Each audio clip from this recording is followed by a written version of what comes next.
আজকে আমি আলোচনা করব এমন একটি মাদার টিংচার নিয়ে যার নাম অনেকেই শুনেছেন কিন্তু সঠিক তথ্য খুব কম মানুষই জানেন।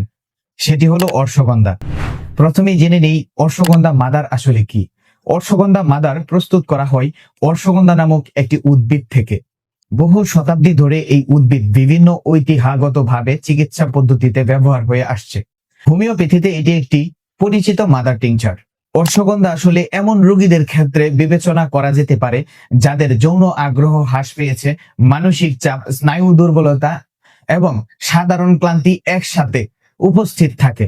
অনেক সময় রোগী মনে করেন তার সমস্যা শুধুই যৌন সমস্যা, কিন্তু একটু গভীরভাবে গেলে দেখা যায় মূলত সমস্যা হচ্ছে অনিদ্রা, মানসিক চাপ, উদ্বেগ, অতিরিক্ত কর্মব্যস্ততা অথবা দীর্ঘদিনের শারীরিক দুর্বলতা।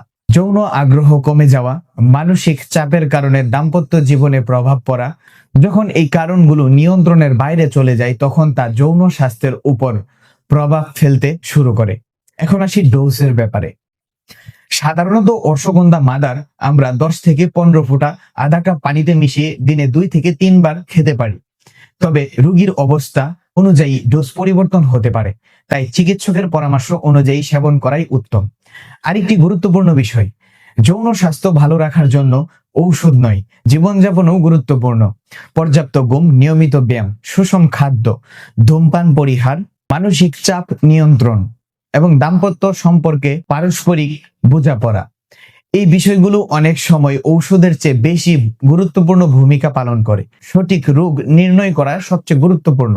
যদি কারো ডায়াবেটিস, উচ্চ রক্তচাপ, হরমোনজনিত সমস্যা, থাইরয়েড রোগ বা গুরুতর মানসিক অবসাদ থাকে, চিকিৎসকের পরামর্শ ছাড়া কোনো ঔষধ ব্যবহার করা উচিত নয়। আমি ডাক্তার মোহাম্মদ জুবায়ের আহমেদ। এই ভিডিওটি উপকারী মনে হলে শেয়ার করুন এবং স্বাস্থ্য বিষয়ক আরো নির্ভরযোগ্য তথ্য পেতে আমাদের সাথেই থাকুন। আসসালামু আলাইকুম।